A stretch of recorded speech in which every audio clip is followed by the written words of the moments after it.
আসসালামু আলাইকুম। এটিএন বাংলা সংবাদে সবাইকে স্বাগত জানাচ্ছি। আমি ওয়াহিবা রাইয়ান। শুরুতেই বিআরবি কেবল সংবাদ শিরোনাম। তফসিল ঘোষণায় ভোট নিয়ে সংশয় কাটলেও নির্বাচন কমিশনের সামনে বড় চ্যালেঞ্জ। অভিমত বিশ্লেষকদের, ইসির দৃঢ়তা ও রাজনৈতিক দলগুলোকে সহযোগিতার তাগিদ। আওয়ামী সমর্থকদের ভোট টানতে নানা ভাগে আতাত করছে একটি পক্ষ। অভিযোগ সালাউদ্দিন আহমেদের, ধর্মের নামে রাজনীতি চায় না বিএনপি।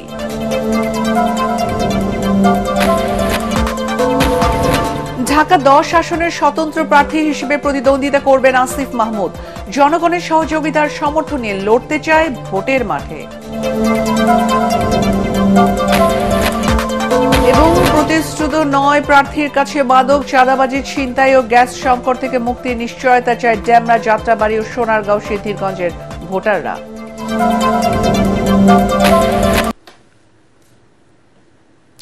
শুনছিলেন বিআরবি কেবল সংবাদ শিরোনাম। এখন বিস্তারিত।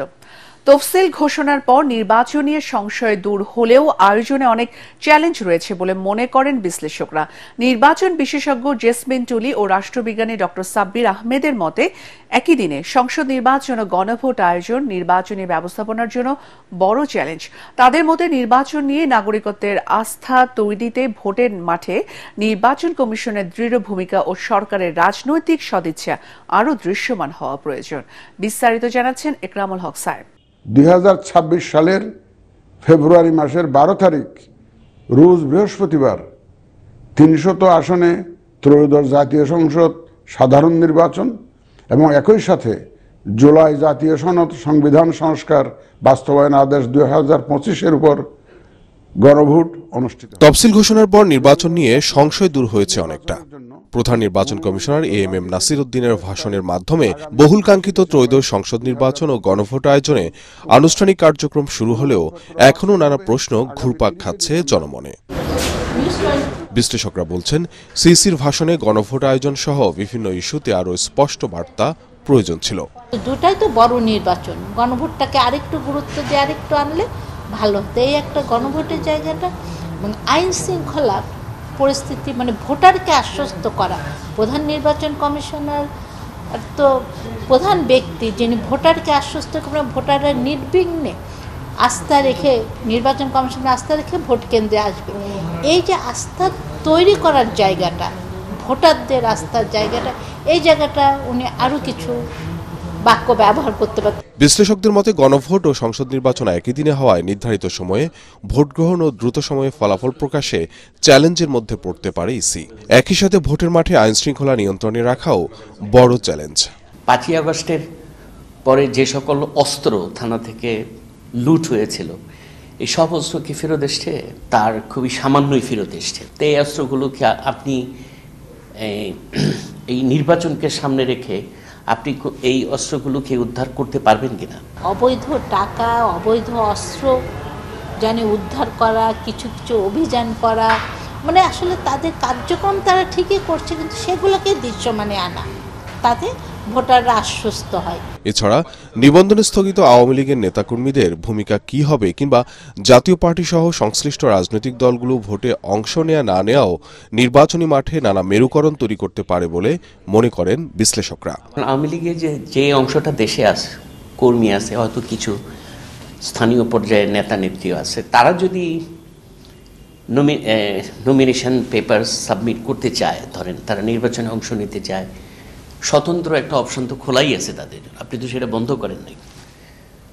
যখন তারা এটা করতে আসবে তখন কি তাদেরকে স্বাভাবিকভাবে আপনি অ্যাকসেপ্ট করতে পারবেন? জাতীয় পার্টি এরা তো নির্বাচন করতে চাইবে, যাদেরকে বলা হয় যে এরা স্বৈরাচারের দোষর, দীর্ঘ সময় ধরে তারা স্বৈরাচারকে সহযোগিতা করেছে। তো যখন তারা এটা করতে চাইবে তখন তাদের সাথেও তো একটা কনফ্লিক্ট হওয়ার সম্ভাবনা থাকবে।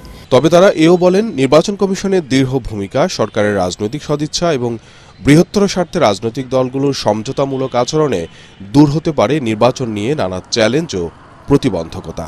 সকল স্টেক হোল্ডারদের একটা সহযোগিতার মনোভাব থাকতে হবে আর কি। It's not that only law enforcing বাহিনীর কাছে আপনি ছেড়ে দেবেন।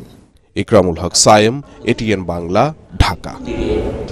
আওয়ামী লীগের ভোট পেতে একটি দল নানাভাবে পতিত স্বৈরাচারের সাথে আতাত করছে বলে অভিযোগ করেছেন বিএনপির স্থায়ী কমিটির সদস্য সালাউদ্দিন আহমেদ। তাই শেখ হাসিনা দুঃশাসনের বিরুদ্ধে এখন আর ধর্মভিত্তিক দলটির কোনো কথা বলছে না বলে দাবি করেন তিনি। রাজধানীর কৃষিবিদ ইনস্টিটিউশন মিলনায়তনে দলের দেশ গড়ার পরিকল্পনা শীর্ষক দিনব্যাপী কর্মশালায় উদ্বোধন করতে গিয়ে তিনি একথা বলেন। সালাউদ্দিন আহমেদ বলেন, বিএনপি কখনো ধর্মকে ব্যবহার করে রাজনীতি করেনি, কিন্তু একটি দল ধর্মের নামে মানুষকে বিভ্রান্ত করে ভোট আদায়ের চেষ্টা করছে। এই সময় বিএনপির সিনিয়র যুগ্ম মহাসচিব রুহুল কবির রিজভী বেগম খালেদা জিয়ার সুস্থতা কামনায় দেশবাসীর দোয়া চান। বিকেলে লন্ডন থেকে ভার্চুয়ালি যুক্ত হয়ে কর্মশালায় বক্তব্য রাখবেন বিএনপির ভারপ্রাপ্ত চেয়ারম্যান তারেক রহমান। দল আওয়ামী লীগের ভোট প্রাপ্তির জন্য আওয়ামী লীগের বিরুদ্ধে একটি শব্দ উচ্চারণ করে না। আমাদের গ্রামের ভাষায় কথা বলে যে বাসরের নাম মুখে নেওয়া যায় না।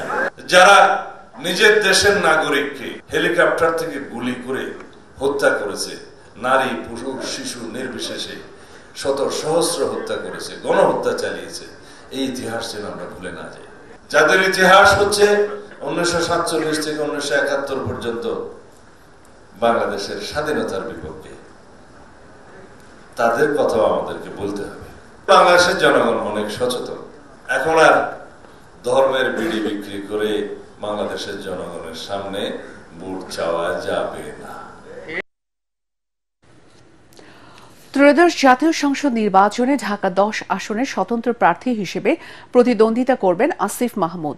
নিজের ভেরিফাইড ফেসবুক পেজে একথা জানান তিনি। নির্বাচনের ঘোষণা দিয়ে এক ভিডিও বার্তায় বলেন, দীর্ঘ 17 বছর পর নতুন বাংলাদেশ বিনির্মাণ স্বপ্নের বাস্তবায়নের সুযোগ এসেছে। এটি কঠিন, তবে অসম্ভব নয়। কোনো রাজনৈতিক দলের পৃষ্ঠপোষকতা, কর্মী, প্রয়োজনীয় অর্থ ছাড়া শুধু জনগণের সহযোগিতার সমর্থন নিয়েই নির্বাচনের মাঠে লড়তে চান বলেও জানান সদ্য পদত্যাগ করা এই উপদেষ্টা। আমি ধানমন্ডি, কলাবাগান, হাজারীবাগ, নিউ মার্কেট এবং কামাঙ্গীরচরের একাংশ নিয়ে গঠিত ঢাকা 10 সংসদীয় আসনে স্বতন্ত্র প্রার্থী হিসেবে দাঁড়াচ্ছি। এই লড়াই সহজ নয়, তবে মতিউর রহমান, তারামন বিবি, নূর হোসেন, ফেলানি, আবরার ফাহাদ, আবু সাইদ ও মুগ্ধদের আত্মত্যাগের প্রেরণা নিয়ে আমি এই পুনর্গঠন ও বিনির্মাণের লড়াই চালিয়ে যেতে চাই। এতগুলো প্রাণের বিনিময়ে দেশ সংস্কারের যে সুযোগ এসেছে তা বাস্তবায়নে গণভোটে হ্যাঁ ভোট দিন। তফসিল ঘোষণা হলেও 12 ফেব্রুয়ারি নির্বাচনে জনমনের শঙ্কা কাটেনি বলে মন্তব্য করেছেন debate for democracy chairman Hasan Ahmed Chowdhury Kiran. ময়মনসিংহে উইজডম ইন্টারন্যাশনাল স্কুল অ্যান্ড কলেজের বার্ষিক বিতর্ক উৎসবের সমাপনী অনুষ্ঠানে তিনি একথা বলেন। তবে তিনি আশাবাদী, নির্বাচন বানচালে দেশি বিদেশি সব ষড়যন্ত্র রুখে দেবে সেনা, পুলিশ সহ দেশের জনগণ। মিজান শাহজাহানের report. My dear Pope, if I still haven't been able to convince you, listen to this consciously. A study from Harvard Psychological Department has found... ময়মনসিংহে উইজডম ইন্টারন্যাশনাল স্কুল অ্যান্ড কলেজের খুদে বিতার্কিকদের ইংরেজিতে এই প্রাণবন্ত উপস্থাপনা। মাতৃভাষা বাংলার পাশাপাশি ইংরেজিতে অনর্গল কথা বলার যোগ্যতা অর্জন করে নিয়েছেন আগামীর কাণ্ডারীরা। প্রযুক্তির সুফল ও কুফল নিয়ে চূড়ান্ত প্রতিযোগিতায় মুখোমুখি হয় বালক বনাম বালিকা দল। এতে সভাপতির বক্তব্যে ডিবেট ফর ডেমোক্রেসির চেয়ারম্যান ও এটিএন বাংলার পরিচালক বার্তা হাসান আহমেদ চৌধুরী কিরণ বলেন, আসন্ন নির্বাচনে প্রযুক্তির অপব্যবহার, বিশেষ করে এআই দিয়ে উস্কানিমূলক বয়ান ঠেকানোর চ্যালেঞ্জ ইসি ও প্রশাসনকেই নিতে হবে। আমরা মনে করি আগামী জাতীয় নির্বাচনে যে প্রধান চ্যালেঞ্জ, সেই চ্যালেঞ্জের মধ্যে একটি হচ্ছে আইন শৃঙ্খলা রক্ষা করে বাহিনীর যে নিয়ন্ত্রিত অবস্থায় রাখা, যাতে বাংলাদেশের জাতীয় নির্বাচন কোনোভাবে ভণ্ডুল করবার জন্য দু একটি বাসে গাড়িতে দু একটি হঠাৎ 10-12 সেকেন্ডে জঙ্গি মিছিল করে বাংলাদেশের নির্বাচনকে ভুলুণ্ঠিত করতে না পারে, সেদিকে আইন শৃঙ্খলা রক্ষা বাহিনী তাদের সজাগ দৃষ্টি রাখবেন। তিনি বলেন, ফ্যাসিবাদ বিরোধী সকল পক্ষ ঐক্যবদ্ধ থাকলে কোনো অপশক্তি নির্বাচন বানচাল করতে পারবে না। বাংলাদেশের আগামী জাতীয় নির্বাচনকে কোনো অপশক্তি যাতে কোনোভাবে ব্যাহত করতে না পারে, সে কারণের জন্য আমরা ভোটার, প্রার্থী, রাজনৈতিক দল, নির্বাচন কমিশন, সরকার, আইন শৃঙ্খলা রক্ষাকারী বাহিনী, গণমাধ্যম ব্যক্তিত্ব সকলকে, সাংবাদিক সকলকে আমরা একযোগে কাজ করবার জন্য অনুরোধ করছি। এ সময় বক্তব্য রাখেন ময়মনসিংহ শিক্ষা বোর্ডের চেয়ারম্যান অধ্যাপক ডক্টর মোহাম্মদ শহীদুল্লাহ ও উইজডম ইন্টারন্যাশনাল স্কুল অ্যান্ড কলেজের সিইও মজিদুল হক। কেউ হারবে বা কোনো পক্ষ, দুই পক্ষ তারা যেতে যাবে না, এক পক্ষ জিতবে, এক পক্ষ হারবে। আমি লড়াই করতে চাচ্ছি না, দুজনেই অনেক ব্যস্ত মানুষ।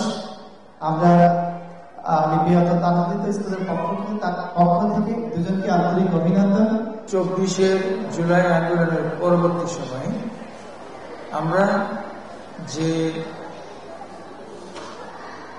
লক্ষ্য নিয়ে এই আন্দোলনটা করেছিলাম, অর্থাৎ মেধাভিত্তিক সমাজ প্রতিষ্ঠা করা, সেই মেধাভিত্তিক সমাজ প্রতিষ্ঠার জন্য আমরা বোর্ডগুলো সম্মিলিতভাবে কাজ করছি। বিতর্কে বালকদের হারিয়ে বিজয়ী হয় বালিকা দল, পরে বিজয়ীদের হাতে পুরস্কার তুলে দেন অতিথিরা। মিজান শাহজাহান, এটিএন বাংলা, ময়মনসিংহ। এখন দেখবেন সালাম স্টিল ভোটের গাড়ি। মাদক, চাঁদাবাজি, ছিনতাই আর গ্যাস সংকটে জর্জরিত ঢাকা 5 আসনের অন্তর্ভুক্ত ড্যামরা যাত্রাবাড়ির বাসিন্দারা। সিটি কর্পোরেশনের অন্তর্ভুক্ত হলেও কোনো ধরনের নাগরিক সুবিধা পাচ্ছেন না তারা। ভোটাররা বলছেন যে প্রার্থী এলাকার সমস্যার সমাধান করতে পারবে তাকেই নির্বাচিত করবে তারা। সালাম স্টিল ভোটের গাড়ি নিয়ে ঢাকা 5 আসনে নির্বাচনে প্রচারণা খবর জানাচ্ছেন মুশফিকুর রহমান। রাজধানীর অন্যতম প্রবেশদ্বার ড্যামরা যাত্রাবাড়ি এলাকা নিয়ে গঠিত ঢাকা 5 আসন। নির্বাচনকে সামনে রেখে প্রচারণায় ব্যস্ত সময় পার করছেন এই আসনের প্রার্থী সমর্থকরা। এলাকাবাসীরা জানান, মাদক, চাঁদাবাজি, ছিনতাইয়ের পাশাপাশি মহামারী আকার ধারণ করেছে গ্যাস সংকট। তাই শুধু প্রতিশ্রুতি নয়, এলাকার সমস্যার সমাধান চান তারা। সিটি কর্পোরেশন আন্ডারে হলে কি সিটি কর্পোরেশন কোনো কিছুই কাজ হয় না, কোনো সুযোগ সুবিধা আমাদের দীর্ঘদিন যাবত এগুলো পরিষ্কার করছে না। মশা, ডেঙ্গু প্রাদুর্ভাব এখানে বেশি। গ্যাস আমরা পাচ্ছি না, কিন্তু আমরা প্রতি মাসে মাসে বিল দিয়ে যাচ্ছি। আমরা এখানে দীর্ঘদিন ধরে 40 বছর ধরে থাকি। উন্নয়নে কোনো সময় সব প্রার্থী আসছে, আশ্বাস দিয়ে গেছে, এ পর্যন্ত আমরা উন্নয়নে পাইনি এলাকা। এদিকে সাধারণ মানুষের মতামত নিয়ে ভিন্ন ধর্মী প্রচারণা চালাচ্ছেন ঢাকা 5-এর দাঁড়িপাল্লার কাণ্ডারি মোহাম্মদ কামাল হোসেন। আমরা শিক্ষা, চিকিৎসা, স্বাস্থ্য এই বিষয়গুলো মেইন ফোকাস দিচ্ছি, সাথে সাথে যোগাযোগ ব্যবস্থার উন্নয়ন। ইতিমধ্যে কয়েক হাজার মানুষের মতামত গ্রহণ করেছি। এই সকল মতামত পরামর্শগুলো নিয়ে আমি একটা ইস্তেহার তৈরি করব ইনশাআল্লাহ। অন্যদিকে নির্বাচনকে সামনে রেখে বাড়ি বাড়ি গিয়ে ভোট চাওয়ার পাশাপাশি উঠান বৈঠক অব্যাহত রেখেছেন বিএনপি মনোনীত প্রার্থী নবীউল্লাহ নবী। জানান, ক্ষমতায় গেলে নাগরিক সুবিধা নিশ্চিতের পাশাপাশি এলাকার সার্বিক উন্নয়নে কাজ করবেন। আমাদের এই ডিএনডির বাঁধের ভিতরে 12 লক্ষ লোক বসবাস করে। এখানে স্বাধীনতার পর স্থায়ী কোনো সমাধান পায় নাই। যদি আমি এমপি হতে পারি, ইনশাল্লাহ এই এলাকার গ্যাস, পানির অভাব থাকবে না। শিক্ষা প্রতিষ্ঠান, খেলাধুলার মাঠ, সরকারি হসপিটাল, এই সমস্ত সবকিছু বাস্তবায়ন করবো ইনশাল্লাহ। ভোটাররা জানান, শুধু আশ্বাস নয়, এলাকাবাসীর জীবনমান উন্নয়নে কাজ করবেন এমন প্রার্থীকে নির্বাচিত করতে চান তারা। মুশফিকুর রহমান, এটিএন বাংলা, ঢাকা। দর্শক, সালাম স্টিল ভোটের গাড়ি নিয়ে এই মুহূর্তে রাজধানী গুলশানে আছেন সহকর্মী মনির হোসেন তপু। তিনি জানাচ্ছেন ঢাকা 17 আসনের নির্বাচনে হালচাল। সালাম স্টিল ভোটের গাড়ি নিয়ে আজ আমরা সারাদিন রয়েছি ঢাকা 17 আসনে, যেটি গুলশান, বনানী, মহাখালী, বারিধারা সহ এর আশপাশের এলাকা নিয়ে গঠিত। এখানে আমরা সারাদিন যেমনটা ভোটারদের সাথে কথা বলেছি, তারা বেশ কিছু সমস্যার কথা এখানে চিহ্নিত করেছেন। তবে এখানে সর্বশেষ যে উপনির্বাচন এখানে অনুষ্ঠিত হয়েছিল, সেখানে আমরা দেখেছি শুধুমাত্র 11.5% ভোটার তারা ভোট দিয়েছেন। সেজন্য এখানে যে বিশাল একটি অংশ, প্রায় 90% মতন ভোটার যারা ভোট কেন্দ্রে সর্বশেষ নির্বাচনে ভোট দেননি, তাদেরকে ভোট কেন্দ্রে আনাটাই এখন সবচেয়ে বড় চ্যালেঞ্জ। এখানে যারা নির্বাচনে অংশ নিচ্ছেন প্রার্থীরা, তারা এই চ্যালেঞ্জ মোকাবেলা করে ভোটারদের দ্বারে যাচ্ছেন এবং ভোটারদেরকে আশ্বস্ত করছেন তাদের যে সমস্যাগুলো রয়েছে সেই সমস্যাগুলো চিহ্নিত করে সমাধানের আশ্বাসও তারা দিচ্ছেন। তবে এখানে একটি বড় একটি বিষয় হয়ে দাঁড়িয়েছে, এখানে যেহেতু সমাজের উচ্চ শ্রেণীর মানুষরা এখানে বসবাস করছেন, একই সাথে নিম্ন আয়ের খেটে খাওয়া মানুষরা করাইল বস্তি সহ আশপাশে তারা বসবাস করছেন। সেক্ষেত্রে যারা প্রার্থী রয়েছেন তাদেরকে অনেক ধরনের হিসেব নিকেশ করতে হচ্ছে আসন্ন নির্বাচনে বিজয়ী হওয়ার জন্য। সালাম স্টিল ভোটের গাড়ি থেকে নিয়ে এই ছিল আমার কাছে ঢাকা 17 আসন থেকে সবশেষ খবর। জমে উঠেছে নারায়ণগঞ্জ 3 আসনে নির্বাচনী প্রচারণা। বিএনপির একাধিক প্রার্থী, জামাতে ইসলামে ও বেশ কিছু ইসলামী দলের প্রার্থী থাকায় টানটান উত্তেজনা বিরাজ করছে আসনটিতে। রাস্তার যানজট নিরসন, চাঁদাবাজ, মাদক মুক্ত ও উন্নত শিক্ষা প্রতিষ্ঠান তৈরির প্রতিশ্রুতি দিয়ে ভোট চাইছেন প্রার্থীরা। বিস্তারিত জানাচ্ছেন ইয়াসিন রানা। সোনারগাঁও ও সিদ্ধিরগঞ্জ নিয়ে গঠিত নারায়ণগঞ্জ 3 আসনের ভোটার সংখ্যা প্রায় 6 লাখ। শিল্প কারখানা থেকে শুরু করে প্রাকৃতিকভাবে সমৃদ্ধ মেঘনা তীরবর্তী এই আসনটি ঢাকার খুব কাছে হলেও যানজটের সমস্যা, ভালো মানের শিক্ষা প্রতিষ্ঠান না থাকা, চাঁদাবাজি ও মাদকের ব্যাপক সমস্যা রয়েছে আসনটিতে। যার ভাল লাগতেছে এই হারিতেছে, হ্যাঁ চাইতেছে, কিন্তু আসলে তো দরকার মেন লোক, ওই লোকটাকু। আমাদের দেশে নেতার নয়, নীতির প্রয়োজন, নীতির পরিবর্তন দরকার। যারা যুব সমাজে তারা দিতে পারে, আশা করি তাদের ভোটটা আগাইতে পারলে ইনশাল্লাহ যেই টানে ইনশাল্লাহ তারাই আগে যাবে। আমরা যারা সাধারণ লোক আছি আমরাও চাই সুস্থ নির্বাচন হোক। শিক্ষা প্রতিষ্ঠান আর মাদক মুক্ত যদি আমাদের সোনারগাঁও হয়, ইনশাল্লাহ আমাদের সামনে যুব সমাজ ভালো পর্যায়ে চলে যাবে। জনগণের প্রত্যাশার পাশাপাশি নিজেদের পরিকল্পনা নিয়ে ভোটের মাঠ ঘুরে বেড়াচ্ছেন প্রার্থীরা। আসনটিতে বিভিন্ন দলের প্রার্থীদের পোস্টারে ছেয়ে গেছে এলাকা। তরুণ সমাজ ও নারী ভোটারদের নজর কাড়তে বেশ কিছু পরিকল্পনার কথা জানান জামায়াতের প্রার্থী ডক্টর ইকবাল হোসেন ভুইয়া। সোনারগাঁয়ের বৈধ গ্যাস সংযুক্তি নিশ্চিত করবার জন্য আমার পক্ষ থেকে যা করণীয় দরকার তাই করব। এডুকেশনাল জায়গা থেকে সোনারগাঁকে চমৎকার করে গড়ে তোলবার ডিসিশন আছে আমার। এটা আমি door to door, man to man, person to person homework করছি ভোটারদের সাথে। ভোটারদের বক্তব্য কিন্তু এরকম যে আমরা যদি ভোট কেন্দ্রে গিয়ে ভোট প্রয়োগ করতে পারি, চোখ বন্ধ করে দাঁড়িপাল্লায় ভোট দিব। বিএনপির প্রার্থী আজহারুল ইসলাম মান্নান জানান, দলের ঘাঁটি হিসেবে পরিচিত এই আসনকে নতুনভাবে সাজাতে চান তিনি। সোনারগাঁও সিদ্ধিরগঞ্জ ইনশাল্লাহ আমরা বিপুল বাজায় সারা পাচ্ছি। সোনারগাঁয়ের জনগণ বাংলাদেশ জাতীয়তাবাদীর আদর্শে চলে। ভোটারদের একটাই কথা যে সুষ্ঠু নির্বাচন হবে, আমরা যাতে আমাদের ভোটের অধিকার আমরা ফিরে পাই। ভোটারদের প্রত্যাশা যে প্রার্থীর উন্নয়ন পরিকল্পনা ও প্রতিশ্রুতি যত ভালো হবে, জয়লাভে এগিয়ে থাকবেন সেই প্রার্থী। ইয়াসিন রানা, এটিএন বাংলা, নারায়ণগঞ্জ। দর্শক, সালাম স্টিল ভোটের গাড়ি নিয়ে সিরাজগঞ্জ শহরে দরগা রোডে আছেন আলী আসগর ইমন। তিনি জানাচ্ছেন সেখানকার নির্বাচনী প্রচারণার খবর। সালাম স্টিল ভোটের গাড়ি নিয়ে আমি চলে এসেছি সিরাজগঞ্জ 2 আসনে, আর আমি এখন দাঁড়িয়ে আছি সিরাজগঞ্জের দরগা রোডে। এবার নির্বাচন কেমন হবে? আমরা তো সবাই চাচ্ছি যে হ্যাঁ সুন্দরভাবে ইলেকশন হোক, কারণ বিগত বছর ইলেকশন হয়নি। এখন সবাই আশা যে একটা সুন্দর একটা দেশ গড়ার। নির্বাচনের আয়োজন কেমন দেখছেন? ভালোই দেখতেছি মোটামুটি। ভোট চাইতে আসে লোকজন? আসে সময় দেখছি ভোট চাই বেড়াচ্ছে সবাই, জামায়াত চাচ্ছে, বিএনপি চাচ্ছে, সবাই ভোট চাচ্ছে। আমরা চাই যে এবার ভালো সুস্থ ভাবে ভোট হোক। এখানকার স্থানীয় লোকজন বলছিলেন যে তারা দীর্ঘদিন নির্বাচনে ভোট দিতে পারেননি। তফসিল যেহেতু ঘোষণা হয়েছে, নিজের ভোটটি নিজে দিতে পারবেন। আর ভোটের পরে একটি শান্তিপূর্ণ দেশ চান, আর কিছুই চান না। সালাম স্টিল ভোটের গাড়ি নিয়ে যে কোনো সময় পৌঁছে যাব আপনার এলাকায়। আমাদের সাথে থাকুন। দেশে প্রথমবারের মতো নতুন প্রকারের মাদক এমডিএমবির বড় চালান জব্দ করেছে মাদকদ্রব্য নিয়ন্ত্রণ অধিদপ্তর। গ্রেফতার করা হয়েছে বেসরকারি বিশ্ববিদ্যালয়ের শিক্ষার্থী সহ মাদক সরবরাহকারী চক্রের 4 সদস্যকে। সকালে সেগুনবাগিচায় ডিএনসির প্রধান কার্যালয়ে প্রেস ব্রিফিংয়ে এ তথ্য জানান সংস্থাটির মহাপরিচালক হাসান মারুফ। তিনি বলেন, এমডিএমবি মালয়েশিয়া থেকে সংগ্রহ করে দেশে সরবরাহ করত চক্রটি, আর সামাজিক মাধ্যমে গোপন গ্রুপের মাধ্যমে চলত বিক্রি। প্রথমে আমরা 2 জন চক্রের প্রধান হোতাকে গ্রেপ্তার করি। তাদের বাসা বাড়িতে তল্লাশি চালিয়ে 310 মিলিলিটার এমডিএমবি পিনাকা উদ্ধার করি 5টি কন্টেনারে। এরপরে সিবিডি ইনফিউজড গাঁজার চকলেট পাই, কিছু ভ্যাপ ডিভাইস এবং এমডিএমবি ব্যবহারের লিকুইড এবং বিক্রির জন্য প্রস্তুত ক্যানিস্টার উদ্ধার করি। এখন পূবালী ব্যাংক বাণিজ্য সংবাদ।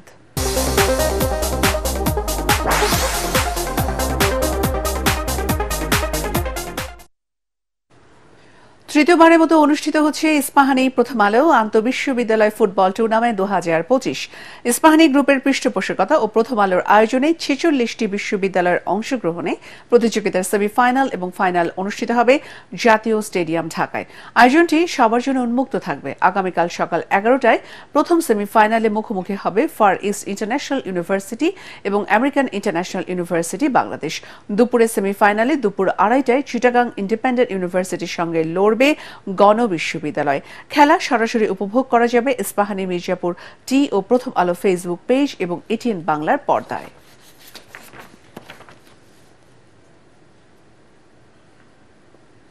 এখন সন্ধানী লাইফ ইন্স্যুরেন্স আন্তর্জাতিক সংবাদ।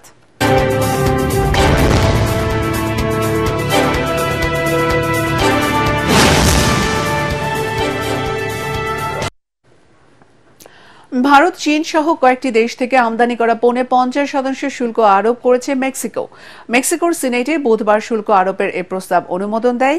1 জানুয়ারি থেকে অতিরিক্ত 50% শুল্ক বসছে গাড়ি, গাড়ি যন্ত্রাংশ, বস্ত্র, প্লাস্টিক ও ইস্পাতে, যার প্রভাব পড়বে ভারত, দক্ষিণ কোরিয়া, চীন, থাইল্যান্ড এবং ইন্দোনেশিয়ার উপর। দেশটির গণমাধ্যমের খবরে বলা হয়েছে, আগামী বছর থেকে বিপুল পরিমাণ অতিরিক্ত বাণিজ্য শুল্ক আদায় করার লক্ষ্য নিয়েছে মেক্সিকোর প্রেসিডেন্ট ক্লদিয়া শেইনবাউম। বিশেষজ্ঞরা বলছে, যুক্তরাষ্ট্রের সর্ববৃহৎ বাণিজ্য অংশীদার মেক্সিকো আর ক্লদিয়ার অতিরিক্ত শুল্ক আরোপের এই নীতি মার্কিন প্রেসিডেন্ট ডোনাল্ড ট্রাম্পকে খুশি করারই চেষ্টা, যেন ট্রাম্প যুক্তরাষ্ট্র মেক্সিকো কানাডা বাণিজ্য চুক্তি পুনর্বিবেচনা করেন। ঢাকা বিশ্ববিদ্যালয়ের ইতিহাস বিভাগ অ্যালামনাই অ্যাসোসিয়েশনের আয়োজনে চলছে 19তম দ্বিবার্ষিক পুনর্মিলনী। এ উপলক্ষে দিনব্যাপী রয়েছে বর্ণাঢ্য শোভাযাত্রা, আলোচনা সভা, সাংস্কৃতিক পরিবেশনা, স্মৃতিচারণ সহ নানা আয়োজন। এ সময় প্রাক্তন শিক্ষার্থীদের মিলন মেলায় উৎসব মুখর হয়ে ওঠে বিশ্ববিদ্যালয়ের ছাত্র শিক্ষক কেন্দ্র টিএসসি প্রাঙ্গণ। অ্যাসোসিয়েশনের সভাপতি আব্দুল মুঈদ চৌধুরী জানান, ইতিহাস বিভাগের গৌরবকে ধরে রাখতে 1991 সাল থেকে এ আয়োজন করছেন তারা। অ্যাসোসিয়েশনের সাধারণ সম্পাদক অধ্যাপক আশফাক হোসেন জানান, অধ্যাপক ডক্টর সিরাজুল ইসলাম ও প্রয়াত মির্জা বানুর নামে 1 কোটি টাকার ফান্ড গঠন করা হয়েছে। শেষ করার আগে বিআরবি কেবল সংবাদ শিরোনাম আরও একবার। তফসিল ঘোষণায় ভোট নিয়ে সংশয় কাটলেও নির্বাচন কমিশনের সামনে বড় চ্যালেঞ্জ, অভিমত বিশ্লেষকদের। ইসির দৃঢ়তা রাজনৈতিক দলগুলোকে সহযোগিতা তাগিদ। আওয়ামী সমর্থকদের ভোট টানতে নানা ভাগে আঘাত চেষ্টা করছে একটি পক্ষ, অভিযোগ সালাউদ্দিন আহমেদের। ধর্মের নামে রাজনীতি চায় না বিএনপি।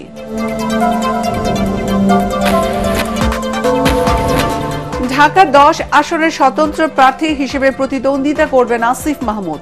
জনগণের সহযোগিতার সমর্থন নিয়ে লড়তে চায় ভোটের মাঠে।